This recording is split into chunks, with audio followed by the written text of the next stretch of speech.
copy, Chapter 31, Part B. Ready in 3, 2, 1, Joe said, and the red camera light turned on. This is Lilly Allen reporting from WAOK News. We're at Mercy Hospital where baby Alexandra Montgomery recently disappeared. I'm with Nurse Margaret, who has agreed to give us a tour of the nursery. Lilly gestured to Margaret, and Joe rotated his camera. This is a newborn nursery. Within 30 minutes of delivery, every newborn comes here, unless they need to be admitted into the neonatal ICU, like the preemies, for instance. In the nursery, the baby is weighed, measured, and monitored for the first three or 4 hours of its life. The second APGAR test is administered here. The first APGAR test is given within 5 minutes of birth. It's designed to evaluate a newborn's physical condition after delivery and to determine any immediate need for extra medical or emergency care.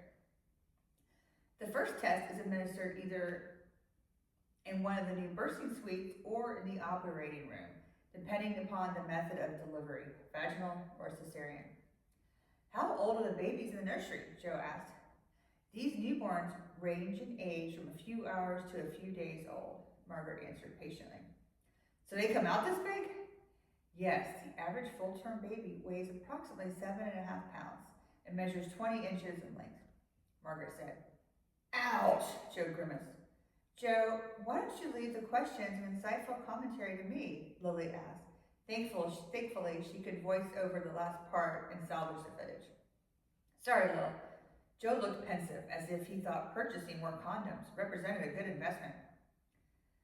How do you keep the newborns from getting all mixed up? They all look so much alike, Lilly asked Nurse Margaret. Good question, Miss Allen.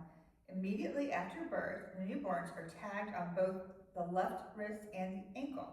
These tags identify the newborn with a special code that matches the mother's tag. Footprints are also taken at this time, and the code is affixed to the footprint. If the bands accidentally come off, we can always double check the baby with the print. It's actually never happened, although we have the safeguard in place all the same. Now, these tags also carry an electronic device which triggers the alarm and lockdown system.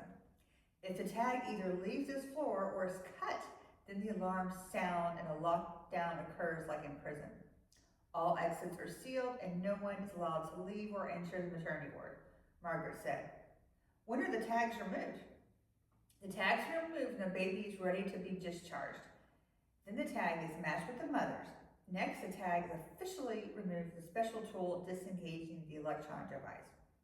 The baby is placed in the mother's lap. Both mother and child are then wheeled downstairs for either a nurse or an orderly.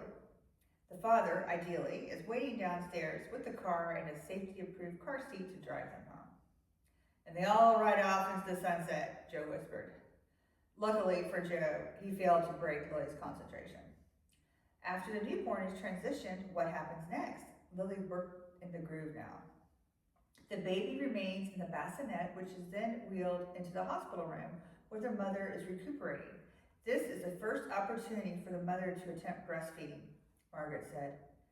Lilly waited with bated breath for Joe to make a crack about breastfeeding, certain he would take the opportunity to run with it, but he restrained himself and remained silent.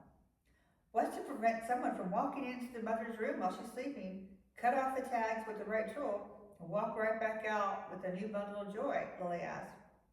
Actually, it's how they sold babies back in the old days. Now we have a strict policy forbidding anyone from carrying a newborn outside the mother's room. All babies must be transported via the bassinet, no exceptions. If a baby is carried out into the hallway, they are stopped instantaneously by security. Of course, there are numerous other security measures in place. However, if we publicize the hospital's entire system, the safety of our patients might be compromised. Margaret glanced at her watch. After surmising the conclusion of this interview, Lilly decided to go for the jugular. So with all the security in place, how are all the babies disappearing?